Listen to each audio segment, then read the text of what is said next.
ನಮಸ್ಕಾರ, ನಾನು ಪೃಥ್ವಿರಾಜ್ ಹಾರ್ನಹಳ್ಳಿ. ನೂರಾರು ಕಟ್ಟಡಗಳು, ಸಾವಿರಾರು ಜನರ ಸಾವು, ಶತಮಾನದ ಭೂಕಂಪ, ಪುಟ್ಟ ರಾಷ್ಟ್ರಗಳು ಧ್ವಂಸ, ಬದುಕಿರೋರ ಜೀವನವೂ ನರಕ. ಭಾರತ ಸೇರಿ ವಿಶ್ವದ ನೆರವು, ಟರ್ಕಿ ಸಿರಿಯಾ ಗಡಗಡ.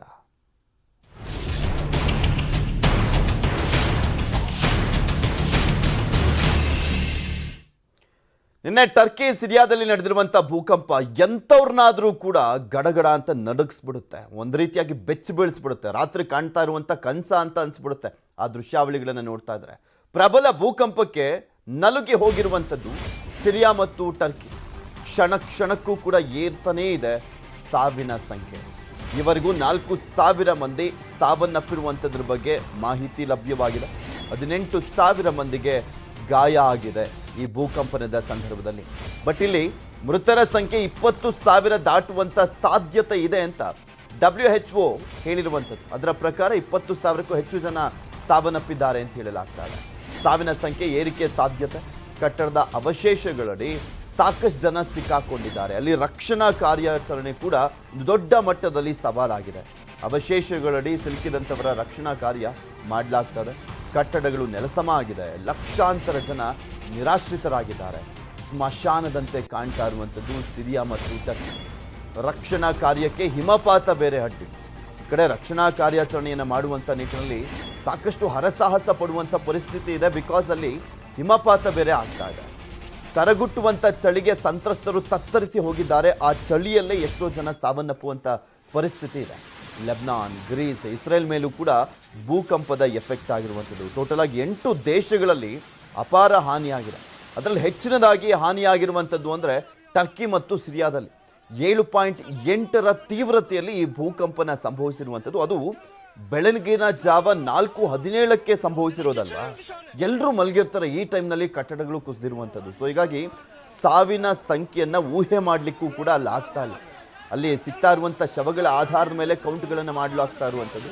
4,000 ಜನ ಸಾವನ್ನಪ್ಪಿರುವಂಥದ್ರ ಬಗ್ಗೆ ಸದ್ಯಕ್ಕೆ ಮಾಹಿತಿ ಇರುವಂಥದ್ದು. WHO ಪ್ರಕಾರ ಕನಿಷ್ಠ ಪಕ್ಷ 20,000 ಜನ ಸಾವನ್ನಪ್ಪಿದ್ದಾರೆ ಅಂತ ಹೇಳಲಾಗ್ತಾ ಇದೆ. ಸಾಕಷ್ಟು ಜನ ಅವಶೇಷಗಳಲ್ಲಿ ಸಿಕ್ಕಾಕೊಂಡು ಒದ್ದಾಟವನ್ನು ಮಾಡ್ತಾ ಇದ್ದಾರೆ. ಹೀಗೆ ಆ ದೃಶ್ಯಾವಳಿಗಳನ್ನು ನೋಡಿ ಎಷ್ಟು ಭಯಂಕರವಾಗಿದ್ದಾವೆ ಅಂತ ಯಾವುದೋ ಚಿತ್ರಗಳಲ್ಲಿ ತೋರಿಸಿದಂತೆ ಕಾಣಿಸ್ತಾ ಇದೆ. ಅದು ಗಮನಿಸ್ಬೋದು. ಇದು ಟರ್ಕಿ ಸಿರಿಯಾದಲ್ಲಿ ನೆನ್ನೆ ಇದ್ದಂತಹ ಪರಿಸ್ಥಿತಿ ಹೇಗಾಗಿರೋಣ ಪಾಪ ಅಲ್ಲಿದ್ದಂಥ ಜನಕ್ಕೆ. ಅಳ್ಕೊಂಡ್ಬಿಟ್ಟಿದ್ರು ಎಲ್ಲರೂ ಕೂಡ. ನಿದ್ರಲ್ಲಿದ್ದಂಥ ಸಂದರ್ಭದಲ್ಲಿ ಈ ಒಂದು ಭೂಕಂಪನ ಸಂಭವಿಸಿರುವಂಥದ್ದು. ಇಡೀ ರಾಷ್ಟ್ರನೇ ಒಂದು ರೀತಿಯಾಗಿ ಸರ್ವನಾಶ ಆದಂಥ ಪರಿಸ್ಥಿತಿ ಇದೆ ಅಲ್ಲಿ.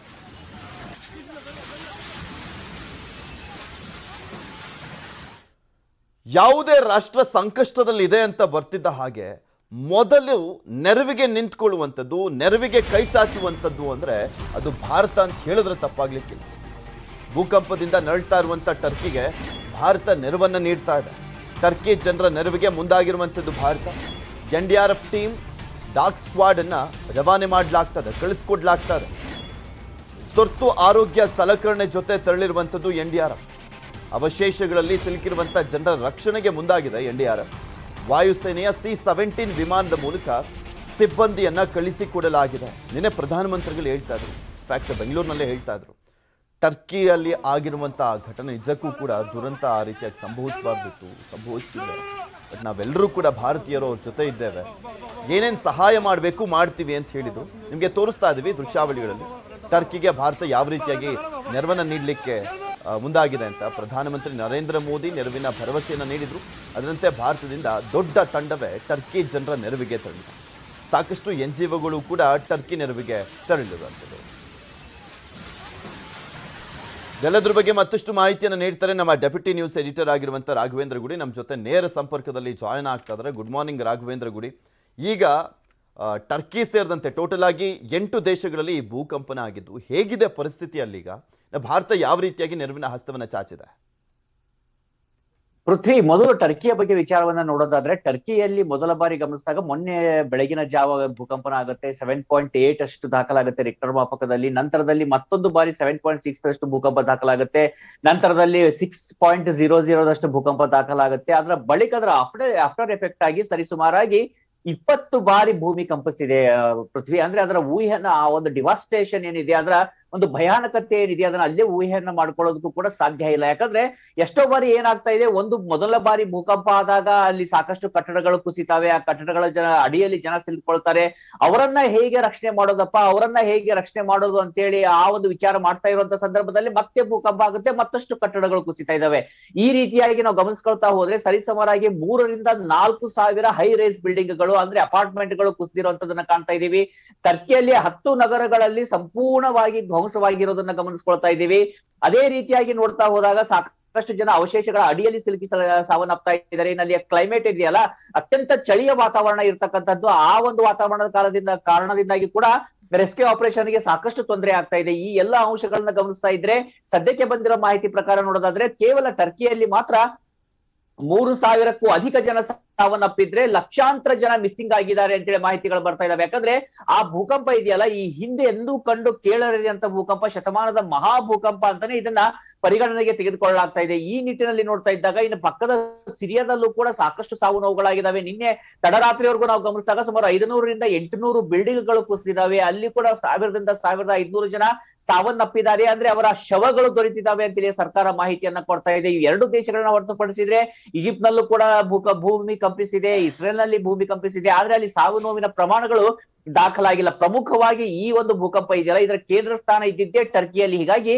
ಟರ್ಕಿಯಲ್ಲಿ ದೊಡ್ಡ ಮಟ್ಟದಲ್ಲಿ ಹಾನಿಯಾಗಿರ್ತಕ್ಕಂಥದ್ದು. ಒಟ್ಟಾರೆಯಾಗಿ ಗಮನಿಸಿಕೊಳ್ಳೋದಾದ್ರೆ ಈ ಎರಡು ದೇಶಗಳಲ್ಲೇ ಸುಮಾರು 5,000ಕ್ಕೂ ಅಧಿಕ ಜನ ಸಾವನ್ನಪ್ಪಿದ್ರೆ, ಸಾವಿರಾರು ಜನ, ಲಕ್ಷಾಂತರ ಜನ ಮಿಸ್ಸಿಂಗ್ ಆಗಿದ್ದಾರೆ ಅಂತೇಳಿ ಮಾಹಿತಿಗಳು ಬರ್ತಾ ಇದಾವೆ. ಈ ರಕ್ಷಣಾ ಕಾರ್ಯಾಚರಣೆಗೋಸ್ಕರ ಭಾರತ ಕೂಡ ಮೊದಲ ದೇಶ, ಅದು ಭಾರತ ಘೋಷಣೆಯನ್ನ ಮಾಡುತ್ತೆ, ನಾವು ಅಲ್ಲಿ ರಕ್ಷಣಾ ಕಾರ್ಯಾಚರಣೆಯನ್ನ ಮಾಡ್ತೀವಿ, ಅಲ್ಲಿಗೆ ರಕ್ಷಣಾ ಪಡೆಗಳನ್ನ ಕಳಿಸ್ಕೊಡ್ತೀವಿ ಅಂತ. ಆ ಕಾರಣದಿಂದಾಗಿ ನೋಡೋದಾದ್ರೆ ಅಲ್ಲಿ ಈಗ 2 ತುಕಡಿಯಷ್ಟು NDRF ಸಿಬ್ಬಂದಿಯನ್ನ ಕಳಿಸಲಾಗಿದೆ, ಮೆಡಿಕಲ್ ಸಿಬ್ಬಂದಿಯನ್ನ ಕಳಿಸಲಾಗ್ತಾ ಇದೆ, ಇಕ್ವಿಪ್ಮೆಂಟ್ ಗಳನ್ನ ಕಳಿಸಲಾಗ್ತಾ ಇದೆ, ಟೆಂಟ್ ಗಳನ್ನ ಕೂಡ ಭಾರತ ಈಗ ಆಲ್ರೆಡಿ ಕಳಿಸಿದೆ, ಅಲ್ಲಿ ಹೋಗಿ ತಲುಪಿದೆ. ಭಾರತದ ಏರ್ಫೋರ್ಸ್ ಏನಿದೆ, ಇಂಡಿಯನ್ ಏರ್ಫೋರ್ಸ್ ಏನಿದೆ, ಇಂಡಿಯನ್ ಏರ್ಫೋರ್ಸ್ ನ ಒಂದು ಈ ಟ್ರಾನ್ಸ್ಪೋರ್ಟ್ ಏರ್ಕ್ರಾಫ್ಟ್ ಇದೆಯಲ್ಲ, ಅದು ಅಲ್ಲಿಗೆ ತೆಗೆದುಕೊಂಡು ಹೋಗಿ ಎಲ್ಲವೊಂದು ಅಲ್ಲಿ ಒಂದು ಕೆಲಸವನ್ನ ಮಾಡ್ಲಾಗ್ತಾ ಇದೆ. ಅವರಿಗೆ ಜನರಿಗೆ ರಕ್ಷಣೆಯನ್ನ ಮಾಡುವಂತ ಕಾರ್ಯವನ್ನ ಮಾಡ್ಲಾಗ್ತಾ ಇದೆ. ಭಾರತದ ಜೊತೆಗೆ ನೋಡೋದಾದ್ರೆ ಇಸ್ರೇಲ್ ಕೂಡ ದೊಡ್ಡ ಮಟ್ಟದಲ್ಲಿ ಸಹಾಯವನ್ನ ಟರ್ಕಿಗೆ ಮಾಡ್ತಾ ಇದೆ. ಸಿರಿಯಾದ ಜೊತೆಯಲ್ಲಿ ರಾಜತಾಂತ್ರಿಕ ಸಂಬಂಧ ಇಲ್ಲದೆ ಇದ್ರೂ ಕೂಡ ಇವತ್ತು ಸಿರಿಯಾಗೂ ಕೂಡ ಒಂದು ಸಹಾಯವನ್ನ ಮಾಡೋದಕ್ಕೆ ಮುಂದಾಗ್ತಾ ಇದೆ. ಇಸ್ರೇಲ್ ಅನ್ನ ಹೊರತುಪಡಿಸಿದ್ರೆ ನೋಡೋದಾದ್ರೆ ಬೇರೆ ಬೇರೆ ಕೆಲ ದೇಶಗಳು ಕೂಡ ಅಲ್ಲಿ ತಮ್ಮ ಸಿಬ್ಬಂದಿಯನ್ನ ಕಳಿಸ್ಕೊಳ್ಳಲಾಗ್ತಾ ಇದಾವೆ. ಅರ್ಮೇನಿಯಾ, ಅಲ್ಲಿ ಅಜರ್ಬೈಜಾನ್ ಕೂಡ ಒಂದು ರೆಸ್ಕ್ಯೂ ಟೀಮ್ ಅನ್ನ ಕಳಿಸ್ಕೊಟ್ಟಿದೆ. ಯಾಕಂದ್ರೆ ಎಷ್ಟೇ ಜನ ರೆಸ್ಕ್ಯೂ ಟೀಮ್ಗಳು ಬಂದ್ರು ಕೂಡ ಈ ರಕ್ಷಣೆ ಮಾಡೋದು, ಈ ರಕ್ಷಣಾ ಕಾರ್ಯಾಚರಣೆ ಇದೆಯಲ್ಲ ಪೃಥ್ವಿ, ಇದರ ಊಹೆ ಕೂಡ ಮಾಡಿಕೊಳ್ಳೋದಕ್ಕೆ ಸಾಧ್ಯ ಆಗ್ತಾ ಇಲ್ಲ. ಅಷ್ಟು ದೊಡ್ಡ ಮಟ್ಟದಲ್ಲಿ ಅಲ್ಲಿ ಹಾನಿಯಾಗಿರ್ತಕ್ಕಂಥದ್ದು. ಒಂದೊಂದು ದೃಶ್ಯಗಳನ್ನ ನೋಡ್ತಾ ಇದ್ದರೆ ಹೃದಯ ಕಿವಿಸಿದಾಗ ಅನ್ಸುತ್ತೆ, ಕಣ್ಣಲ್ಲಿ ನೀರು ಬರುತ್ತೆ. ಅಷ್ಟು ಭಾವನೆಗಳಲ್ಲಿ ನಮ್ಮ ಭಾವನೆಗಳು ಕೂಡ ಭಾರವಾಗ್ತಾ ಹೋಗುತ್ತೆ ಪೃಥ್ವಿ. ಯಾಕಂದ್ರೆ ಪುಟ್ಟ ಮಕ್ಕಳು ಸಿಲುಕೊಂಡಿದ್ದಾರೆ. ಅವರಿಗೆ ಅಲ್ಲಿ ಕೆಲವು ರೆಸ್ಕ್ಯೂ ಆಪರೇಷನ್ ಮಾಡುವಾಗ ಹೇಳ್ತಾ ಇದ್ದಾರೆ, ನೀನು ಉಸಿರಾಡ್ತಾ ಇರಮ್ಮ, ನೀನು ನಿದ್ದೆಯನ್ನ ಮಾಡ್ಬೇಡ, ನೀನು ಹೊರಗಡೆ ಬಂದ ತಕ್ಷಣ ನಿನಗೆ ಚಾಕ್ಲೇಟ್ ಅನ್ನ ಕೊಡ್ತೀವಿ ಅಂತ ಪುಟ್ಟ ಮಕ್ಕಳಿಗೆ ಹೇಳ್ತಾ ಇದ್ದಾರೆ. ಅಂದ್ರೆ ಆ ಹೇಳುವಂತ ಮನಸ್ಥಿತಿ, ಎಷ್ಟು ಭಾರವಾದಂತ ಮನಸ್ಥಿತಿಯಲ್ಲಿ ಅವರು ಮಕ್ಕಳಿಗೆ ಹೇಳ್ತಾ ಇರ್ಬೋದು. 12-15 ಗಂಟೆಗಳ ಕಾಲ ಆ ಡೆಬ್ರಿಸ್ ನಲ್ಲಿ, ಆ ಕಟ್ಟಡಗಳ ಅವಶೇಷಗಳ ಅಡಿಯಲ್ಲಿ ಸಿಲುಕಿರ್ತಕ್ಕಂಥ ಮಕ್ಕಳ ಪರಿಸ್ಥಿತಿ, ಅವರ ಮನಸ್ಥಿತಿ, ಅವರ ಆರೋಗ್ಯ ಸ್ಥಿತಿ ಯಾವ ರೀತಿಯಾಗಿರ್ಬೋದು. ಈ ರೀತಿಯಾದಂತಹ ಒಂದು ಮಾನವೀಯ ಸಂಬಂಧಗಳು ಇಂಥ ಸಂದರ್ಭದಲ್ಲಿ ಗೊತ್ತಾಗುವಂತದ್ದು. ಆ ಒಂದು ಮಾನವೀಯ ಸಂಬಂಧದ ಜೊತೆಯಲ್ಲಿ ಮಾತ್ರ ಹೃದಯವನ್ನ ಭಾರತ ಕೂಡ ತೋರಿಸಿರುವಂತದ್ದು. ಯಾಕಂದ್ರೆ ರಾಜಕೀಯವಾಗಿ, ರಾಜತಾಂತ್ರಿಕವಾಗಿ ಯಾವತ್ತೂ ಕೂಡ ಭಾರತದ ಪರವಾಗಿ ನಿಂತ ರಾಷ್ಟ್ರ ಅಲ್ಲ ಟರ್ಕಿ. ಹಾಗಿದ್ದಾಗಿಯೂ ಕೂಡ ಆ ಯಾವುದೇ ಒಂದು ಪೊಲಿಟಿಕ್ಸ್ ಅನ್ನ ಮನಸ್ಸಿನಲ್ಲಿ ಗಮನದಲ್ಲಿ ಇಟ್ಟುಕೊಳ್ಳದೆ ಅಲ್ಲಿಯ ಜನರಿಗೆ ಸಹಾಯ ಮಾಡೋದಕ್ಕೆ ಭಾರತ ಮುಂದಾಗ್ತಾ ಇರೋದು ಕೂಡ ಭಾರತದ ಒಂದು ಸಿವಿಲಿಟಿ ಏನಿದೆ, ಸಿವಿಲೈಸೇಷನ್ ವ್ಯಾಲ್ಯೂಗಳೇನಿದೆ ಅದನ್ನು ಕೂಡ ಇದು ತೋರಿಸ್ತಾ ಇರುವಂತದ್ದು. ಆದ್ರೆ ಅದು ಏನೇ ಇದ್ರೂ ಕೂಡ ಅಲ್ಲಿ ಆಗಿರ್ತಕ್ಕಂಥ ಅನಾಹುತವನ್ನ ಮಾತ್ರ ಊಹೆ ಕೂಡ ಮಾಡ್ಕೊಳ್ಳೋದಕ್ಕೆ ಸಾಧ್ಯ ಆಗ್ತಾ ಇಲ್ಲ ಪೃಥ್ವಿ. ಓಕೆ, ಥ್ಯಾಂಕ್ ಯು ರಾಘವೇಂದ್ರ ಗುಡಿ ನಿಮ್ಮೆಲ್ಲ ಮಾಹಿತಿಗಾಗಿ. ಜ್ಞಾನಭಾರತಿ ಬಳಿಕ ದಾಸರಹಳ್ಳಿ ಭೀಕರ ಅಪಘಾತ, ಎಕ್ಸ್ಕ್ಲೂಸಿವ್ ದೃಶ್ಯ. ಅಪ್ಪನ ನೋಡ್ಲಿಕ್ಕೆ ಹೋದಾಗ ಆಗಿದ್ದೇನು ಭೀಕರ ಅಪಘಾತ.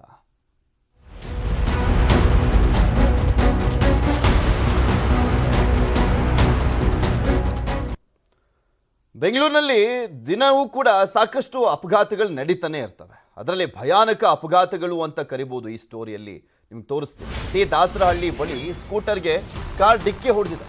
ಅಪಘಾತದಲ್ಲಿ ಸ್ಕೂಟರ್ ಸವಾರ ಸಾವನ್ನಪ್ಪಿದ್ದಾರೆ. ಸಾಕಷ್ಟು ಅಪಘಾತ ಪ್ರಕರಣಗಳನ್ನು ನೋಡ್ತಾನೆ ಇರ್ತೀರ. ಅದರಲ್ಲಿ ಇದು ಕೂಡ ಒಂದು. ಇದ್ರೂ ಕೂಡ ಭಯಾನಕವಾಗೇ ಇದೆ. ಆಕ್ಸಿಡೆಂಟ್ ಅಂದ್ರೆ ಭಯಾನಕ. ತಂದೆಯನ್ನ ನೋಡ್ಲಿಕ್ಕೆ ಹೊರಟಿದ್ದಂಥ ಸಂಜಯ್ ಬಾಬು, ಮಗ ವೇದಾಂತ್ ಜೊತೆ ತೆರಳ್ತಾ ಇದ್ದಂಥ ಸಂಜಯ್ ಬಾಬು ಸ್ಕೂಟರ್ಗೆ ಡಿಕ್ಕಿ ಹೊಡೆದಿರುವಂಥದ್ದು ಕಾರು. ಹಿಂದಿನಿಂದ ಬಂದು ಡಿಕ್ಕಿ ಹೊಡೆದಿದೆ ಕಾರು. ಚಿಕಿತ್ಸೆ ಫಲಕಾರಿಯಾಗದೆ ಸಂಜಯ್ ಬಾಬು ಸಾವನ್ನಪ್ಪಿದ್ದಾರೆ. ಮಗ ವೇದಾಂತ್ ಬಲಗೈ ಭುಜದ ಮೂಳೆ ಮುರಿತ ಆಗಿರುವಂಥದ್ದು. ಕಾರ್ ಓಡಿಸ್ತಾ ಇದ್ದಂಥ ಶುಭ ಎಂಬ ಮಹಿಳೆ ಓಡಿಸ್ಕೊಂಡು ಬರ್ತಾ ಇದ್ಲು ಕಾರನ್ನು. ವೇಗವಾಗಿ ಬಂದು ಸ್ಕೂಟರ್ಗೆ ಡಿಕ್ಕಿಯನ್ನು ಹೊಡೆದಿದ್ದಾಳೆ. ಅದರ ಪರಿಣಾಮ ಒಂದು ಜೀವನೇ ಹೋಗಿದೆ. ಫೆಬ್ರವರಿ 3ನೇ ತಾರೀಕಿನಂದು ಸಾವನ್ನಪ್ಪಿರುವಂಥದ್ದು ಸಂಜಯ್ ಬಾಬು ಮಗ ವೇದಾಂತ್ ಬಲಗೈನ 4 ರಿಬ್ಸ್ ಮುರಿದಿದೆ. ಎಡಗೈ ಭುಜದ ಮೂಳೆ ಕೂಡ ಮುರಿದಿರುವಂಥದ್ದು. ಕಾರು ಓಡಿಸ್ತಾ ಇದ್ದಂಥ ಶುಭ ಅವರನ್ನ ಪೀಣ್ಯ ಪೊಲೀಸರು ಬಂಧಿಸಿದ್ದಾರೆ, ವಿಚಾರಣೆ ಮಾಡ್ತಾ ಇದ್ದಾರೆ. ಅಪಘಾತದ ದೃಶ್ಯ CCTVಯಲ್ಲಿ ಸೆರೆ ಆಗಿದೆ. ಆ ದೃಶ್ಯ ನ್ಯೂಸ್ 18ಗೆ ಸಿಕ್ಕಿದೆ, ನಿಮಗೆ ತೋರಿಸ್ತಾ ಇದ್ದೀವಿ.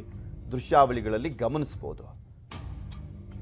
ವ್ಯಾಗನಾರ್ ಕಾರ್ನಲ್ಲಿ ಹೋಗ್ಬಿಟ್ಟು ಯಾವ ರೀತಿಯಾಗಿ ಆಕ್ಸಿಡೆಂಟ್ ಮಾಡಲಾಗಿದೆ ಅನ್ನುವಂಥದ್ದನ್ನ ಗಮನಿಸಬಹುದು ನೀವು.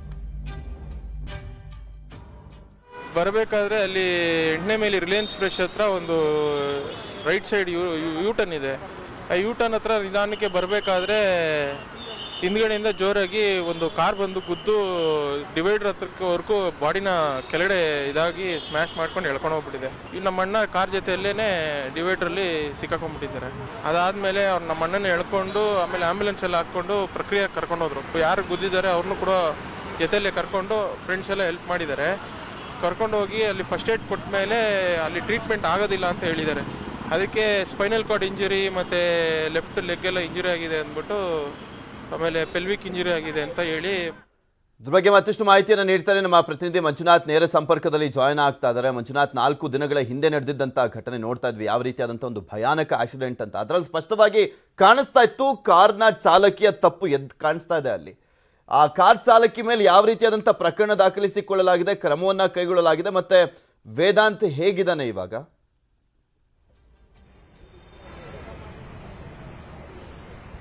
ಖಂಡಿತವಾಗ್ಲೂ ಪೃಥ್ವಿ, ಬೆಂಗಳೂರಿನಲ್ಲಿ ಇತ್ತೀಚಿನ ದಿನಗಳಲ್ಲಿ ಅಪಘಾತ ಪ್ರಕರಣಗಳು ಜಾಸ್ತಿ ಆಗ್ತಿರುವಂತದ್ದು. ಅಪಘಾತ ಪ್ರಕರಣದಲ್ಲಿ ಅದರಲ್ಲೂ ಹಿಟ್ ಅಂಡ್ ರನ್ ಕೇಸ್ಗಳು ಕೂಡ ಅಷ್ಟೇ ದಿನೇ ದಿನೇ ಜಾಸ್ತಿ ಆಗ್ತಿದೆ ಅಂತ ಹೇಳ್ಬೋದು.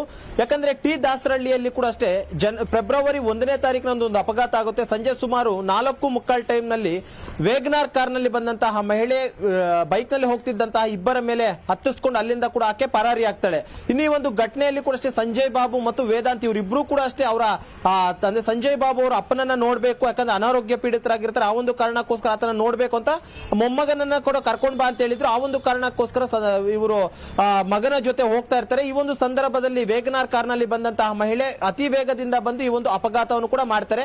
ಅಪಘಾತ ಆದಂತಹ ಬಳಿಕ ಕೆಲವೇ ಸೆಕೆಂಡ್ಗಳ ಮಾತ್ರ ಆಕೆ ಅಲ್ಲಿ ನಿಲ್ಲಿಸಲಿಲ್ಲ. ಯಾಕಂದ್ರೆ ಆ ಒಂದು ತಂದೆ ಏನಿದೆ ಆತನ ಮೇಲೆ ಕಾರ್ ಹರಿದಂತಹ ಪರಿಣಾಮವಾಗಿ ಆಕೆ ಅಲ್ಲಿ ನಿಲ್ಲಿಸ್ತಾಳೆ. ಎಲ್ಲೋ ಒಂದು ರೀತಿ ಆಕೆ ಗಾಬರಿಗೊಂಡು ಅಲ್ಲಿಂದ ನಂತರ ಎಸ್ಕೇಪ್ ಕೂಡ ಆಗ್ತಾರೆ.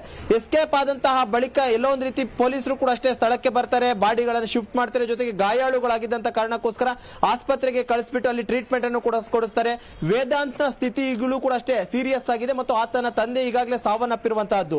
ಜೊತೆಗೆ ಪ್ರಮುಖವಾಗಿ ಪೊಲೀಸರು ಸಿಸಿ ಕ್ಯಾಮೆರಾದ ದೃಶ್ಯಾವಳಿಗಳು ಮತ್ತು ಅದರಲ್ಲಿರುವಂತಹ ನಂಬರ್ ಪ್ಲೇಟ್ ನ ಆಧಾರವಾಗಿ ಇಟ್ಕೊಂಡು ವೇಗನಾರ್ ಕಾರನ್ನು ಓಡಿಸ್ತಿರುವಂತಹ ಮಹಿಳೆಯನ್ನ ಈಗಾಗಲೇ ಪೊಲೀಸರು ಅರೆಸ್ಟ್ ಅನ್ನು ಕೂಡ ಮಾಡ್ಕೊಂಡಿದ್ದಾರೆ. ಅರೆಸ್ಟ್ ಮಾಡಿ ಎನ್ಕ್ವೈರಿ ಮಾಡಿದಂತಹ ಟೈಮ್ ನಲ್ಲಿ ಅತಿಯಾದಂತಹ ವೇಗದಿಂದ ಬಂದು ಈ ಒಂದು ಅಪಘಾತವನ್ನು ಎಸಗಿರುವಂತದ್ರ ಬಗ್ಗೆ ಕೂಡ ಈಗಾಗಲೇ ಹೇಳಿರುವಂತದ್ದು. ಸದ್ಯಕ್ಕೆ 304A ಅಡಿಯಲ್ಲಿ ಈಗಾಗಲೇ ಪ್ರಕರಣ ದಾಖಲು ಮಾಡ್ಕೊಂಡು ಆಕೆಯನ್ನು ಈಗಾಗಲೇ ಬಂಧನ ಮಾಡಿಬಿಟ್ಟು ಎನ್ಕ್ವೈರಿಯನ್ನು ಕೂಡ ಮಾಡ್ತಾ ಇರುವಂತದ್ದು. ಯಾಕಂದ್ರೆ ಬೆಂಗಳೂರು ನಗರದಲ್ಲಿ ಈ ರೀತಿಯಂತ ಪ್ರಕರಣಗಳು ಇತ್ತೀಚಿನ ದಿನಗಳಲ್ಲಿ ಜಾಸ್ತಿ ಆಗ್ತಿರುವಂತದ್ದು. ಅದರಲ್ಲೂ ಕೂಡ ಅಷ್ಟೇ ಚಾಲಕನ ನಿರ್ಲಕ್ಷ್ಯತನದಿಂದ ಹಿಟ್ ಅಂಡ್ ರನ್ ಪ್ರಕರಣಗಳು ಹೆಚ್ಚಾಗ್ತಿದೆ. ಎಲ್ಲೋ ಒಂದ್ ರೀತಿ ಸದ್ಯಕ್ಕೆ ಇವತ್ತು ಸಂಜಯ್ ಬಾಬು ಸಾವನ್ನಪ್ಪಿದ್ದು, ವೇದಾಂತ್ನ ಸ್ಥಿತಿ ಕೂಡ ಗಂಭೀರವಾಗಿದ್ದು, ಇಂತಹ ಒಂದು ಪ್ರಕರಣಗಳು ದಿನೇ ದಿನೇ ಬೆಂಗಳೂರು ನಗರದಲ್ಲಿ ಹೆಚ್ಚಾಗ್ತಾನೆ ಇದೆ ಅಂತಾನೆ ಹೇಳ್ಬೋದು ಪೃಥ್ವಿ. ಓಕೆ, ಥ್ಯಾಂಕ್ ಯು ಮಂಜು ನಿಮ್ಮೆಲ್ಲ ಮಾಹಿತಿಗಾಗಿ.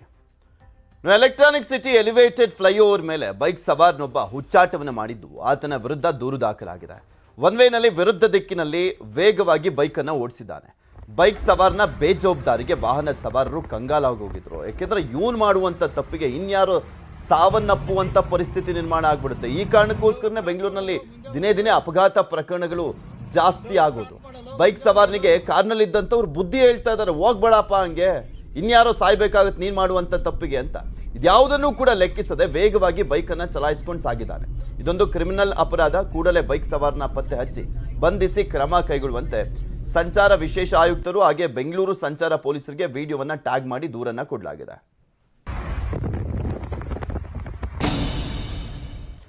ದಲಿತ ಸಿಎಂ ವಿಚಾರ ಅನ್ನುವಂಥದ್ದು ಯಾವಾಗಲೂ ಕೂಡ ಸದ್ದನ್ನ ಮಾಡ್ತಾ ಇರುತ್ತೆ. ಸದ್ದಾಗುತ್ತೆ, ಅದಾದ್ಮೇಲೆ ಮತ್ತಂಗೆ ಸೈಲೆಂಟ್ ಆಗುತ್ತೆ. ಅದು ಚುನಾವಣೆಯ ಸಂದರ್ಭದಲ್ಲಿ ಇನ್ನೂ ಜಾಸ್ತಿ ಆಗ್ತಾ ಇರುತ್ತೆ. ಇನ್ನು ಕಾಂಗ್ರೆಸ್ನಲ್ಲಿ ಪ್ರಮುಖವಾಗಿ ಇದು ಕೇಳಿ ಬರ್ತಾ ಇರುತ್ತೆ. ಬಿಜೆಪಿಯಲ್ಲೂ ಕೂಡ ಈಗ ದಲಿತ ಸಿಎಂ ಪ್ರಸ್ತಾಪವನ್ನ ಮಾಡಲಾಗಿದೆ.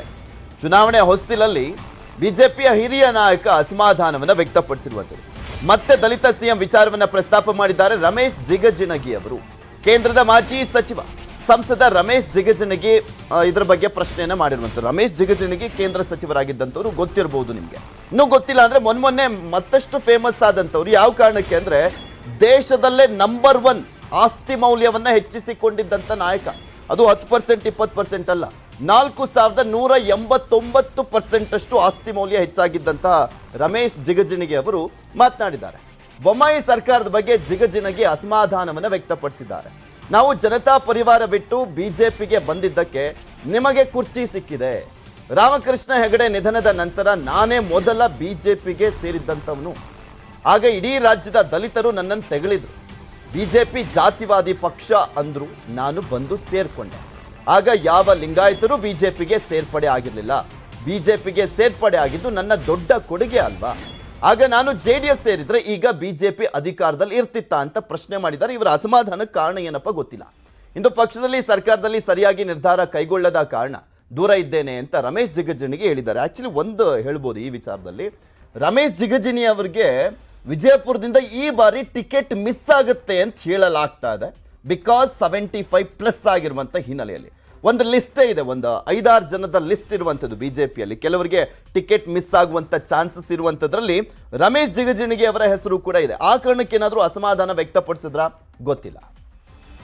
ಅವತ್ತು 2004ರಲ್ಲಿ ರಾಮಕೃಷ್ಣ ಹೆಗಡೆ ಅವರು ತೀರು ಹೋದ ಮೇಲೆ ನಾನು ಈ ಪಕ್ಷಕ್ಕೆ ಮೊದಲನೇ ಮನುಷ್ಯ ಈ ಪಕ್ಷಕ್ಕೆ ಬಂದವ, ಭಾರತೀಯ ಜನತಾ ಪಕ್ಷಕ್ಕೆ. ದಲಿತರು ಅಷ್ಟೇ ಅಲ್ಲ, ಯಾವ ಲಿಂಗಾಯತರು ಕೂಡ ಅಲ್ಲಿ ಜಾಯಿನ್ ಆಗಿರಲಿಲ್ಲ.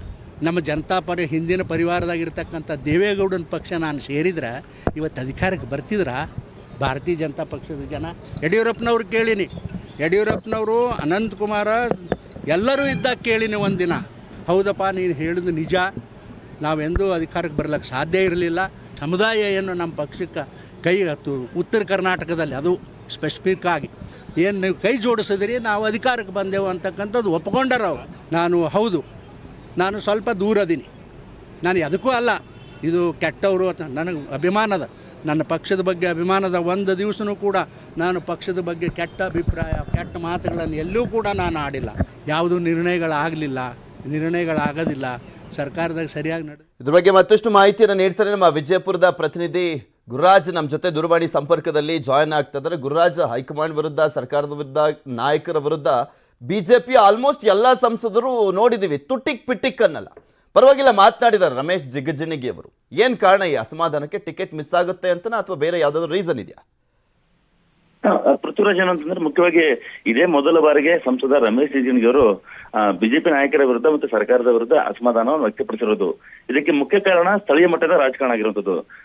ರಮೇಶ್ ಜಿಗಜಿಣಗಿ ಅವರು ವಿಜಯಪುರ ಜಿಲ್ಲೆಯ ಹಿರಿಯ ರಾಜಕಾರಣಿ, ಜೊತೆಗೆ ರಾಜ್ಯದ ಪ್ರಬಲ ದಲಿತ ನಾಯಕರಾಗಿರುವಂತದ್ದು ಮತ್ತೆ ಬಿಜೆಪಿಯ ಪ್ರಭಾವಿ ನಾಯಕರು. ಆದರೆ ಸ್ಥಳೀಯ ಮಟ್ಟದಲ್ಲಿ ಅವರಿಗೆ ಇಲ್ಲಿನ ಸ್ಥಳೀಯ ಬಿಜೆಪಿ ಕಾರ್ಯಕರ್ತರೇ ಸಂಸದರಾಗಿ ಇವರು 3 ಅವಧಿಯಲ್ಲಿ ಏನು ಕೆಲಸ ಮಾಡಿದ್ದಾರೆ ಅಂತ ಹೇಳಿ ಬಿಜೆಪಿ ಕಾರ್ಯಕರ್ತರೇ ಸಾಮಾಜಿಕ ಜಾಲದಲ್ಲೇ ಅದನ್ನ ಪ್ರಶ್ನೆ ಮಾಡ್ತಾ ಇರೋದ್ರಿಂದಾಗಿ ಅವರು ಈ ಒಂದು ಹೇಳಿಕೆಯನ್ನು ನೀಡಿರುವಂತದ್ದು. ನಿನ್ನೆ ಮೊನ್ನೆ ಬಂದಂತಹ ಕಾರ್ಯಕರ್ತರಾಗಿರ್ಬೋದು, ನಾಯಕರಾಗಿರ್ಬೋದು, ಇವರೆಲ್ಲ ನನ್ನನ್ನ ಪ್ರಶ್ನೆ ಮಾಡ್ತಾ ಇದ್ದಾರೆ. ಆದ್ರೆ ನಾನು ಏನು ಪಕ್ಷಕ್ಕೆ ಕೊಡುಗೆ ಕೊಟ್ಟಿದ್ದೀನಿ ಅನ್ನೋದನ್ನ ಒಂದು ನೆನಪಿಸೋ ಕಾರಣಕ್ಕಾಗಿ ಈ ಹೇಳಿಕೆ ನೀಡಿದ್ದು ಅಂತ ಹೇಳಿ ರಮೇಶ್ ಜಿಗಜಿಣಗಿ ಅವರು ಹೇಳಿರುತ್ತದೆ. ಅದರ ಜೊತೆಗೆ ಅವರು ಪದೇ ದಲಿತ ಸಿಎಂ ವಿಚಾರವನ್ನ ಪ್ರಸ್ತಾಪ ಮಾಡ್ತಾ ಇದ್ದಾರೆ. ಅದು ಬಹಳ ವರ್ಷಗಳಿಂದ ಪ್ರಸ್ತಾಪ ಮಾಡ್ತಿರುವಂತದ್ದು. ಜೊತೆಗೆ ಅವರು ಒಂದು ಸ್ಪಷ್ಟವಾಗಿ ಹೇಳ್ತಾ ಇದ್ದಾರೆ, ದಲಿತ ಸಿಎಂ ಈ ರಾಜ್ಯದಲ್ಲಿ ಆಗ್ಬೇಕು. ಆದ್ರೆ ನಾನು ಕೇವಲ ಬಿಜೆಪಿಯಿಂದ ಮಾತ್ರ ಅದನ್ನ ನಿರೀಕ್ಷೆ ಮಾಡ್ತಾ ಇಲ್ಲ, ಯಾವುದೇ ಪಕ್ಷ ಆಗ್ಲಿ ಒಟ್ಟಾರೆ ರಾಜ್ಯದಲ್ಲಿ ದಲಿತ ಸಿಎಂ ಆಗ್ಬೇಕು ಅನ್ನೋ ಕೂಗು ಏನಿದೆ ಅದನ್ನ ಪ್ರಬಲವಾಗಿ ಅವರು ಹೇಳ್ತಾ ಇರುವಂತದ್ದು. ಅದ್ರ ಜೊತೆಗೆ ಸ್ಥಳೀಯ ಮಟ್ಟದಲ್ಲಿ ಏನು ಭಿನ್ನಾಭಿಪ್ರಾಯ ಇರುವಂತದ್ದು ಅದನ್ನ ಸಹಿತ ಅವರು ಈಗ ಅಸಮಾಧಾನದ ಮೂಲಕ ಹೊರಹಾಕಿರುವಂತದ್ದು. ಸ್ಥಳೀಯ ಮಟ್ಟದಲ್ಲಿ ಸರಿಯಾದ ನಿರ್ಧಾರ ಕೈಗೊಳ್ಳದಿರೋದ್ರಿಂದ ಮತ್ತೆ ಸರ್ಕಾರದ ಮಟ್ಟದಲ್ಲಿ ಸರಿಯಾದ ನಿರ್ಧಾರ ಕೈಗೊಳ್ಳದಿರೋದ್ರಿಂದ ನಾನು ಸ್ವಲ್ಪ ರಾಜಕಾರಣದಿಂದ ದೂರ ಉಳಿದೇನೆ ಅಂತೇಳಿ ಅವರೊಂದು ಅಸಮಾಧಾನವನ್ನು ವ್ಯಕ್ತಪಡಿಸಿರುವಂತದ್ದು. ಓಕೆ, ಥ್ಯಾಂಕ್ ಯು ಗುರುರಾಜ್ ನಿಮ್ಮೆಲ್ಲ ಮಾಹಿತಿಗಾಗಿ. ಹಿಂದೂಗಳ ಕಗ್ಗೋಲೆ, ಹಿಂದೂ ದೇವಾಲಯ ಧ್ವಂಸ, ಹಿಂದೂ ಹೆಣ್ಣು ಮಕ್ಕಳ ಮೇಲೆ ಲೈಂಗಿಕ ದೌರ್ಜನ್ಯ ಬಾಂಗ್ಲಾದೇಶದಲ್ಲಿ ಸದ್ಯ ನಡೀತಾ ಇರುವಂತದ್ದೇ ಇವು. ಬಾಂಗ್ಲಾದಲ್ಲಿ ಹಿಂದೂಗಳ ಸ್ಥಿತಿ ಹೇಳ ತೀರದಂತಾಗ್ಬಿಟ್ಟಿದೆ.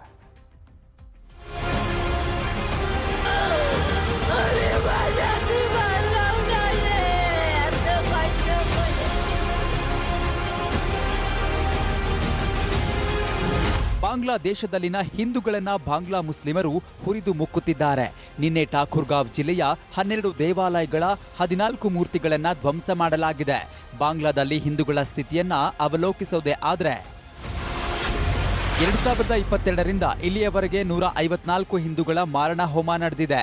ಇನ್ನು 2022ರಿಂದ ಇಲ್ಲಿಯವರೆಗೆ 66 ಹಿಂದೂ ಯುವತಿಯರ ಅತ್ಯಾಚಾರ ನಡೆದಿದೆ. 2022ರಿಂದ ಇಲ್ಲಿಯವರೆಗೆ 128 ಹಿಂದೂ ದೇವಾಲಯಗಳನ್ನು ಧ್ವಂಸ ಮಾಡಲಾಗಿದೆ.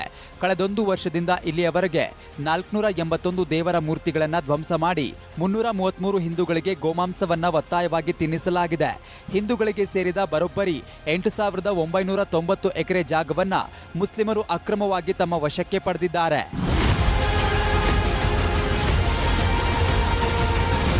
ಬಾಂಗ್ಲಾದೇಶದಲ್ಲಿ ಹಿಂದೂಗಳ ಸ್ಥಿತಿ ಅಕ್ಷರಶಃ ನರಕ. ಇಷ್ಟೆಲ್ಲ ಆಗ್ತಿದ್ರೂ ಸರ್ಕಾರ ಸೀರಿಯಸ್ ಆಗದೇ ಇರೋದು ನೋಡಿದ್ರೆ something is wrong. Bureau report, news 18. ಈಗ ಫಿನೋಲೆಕ್ಸ್ ಅರ್ಪಿಸುವಂತ ವೆದರ್ ರಿಪೋರ್ಟ್ ಅನ್ನ ನೋಡೋಣ.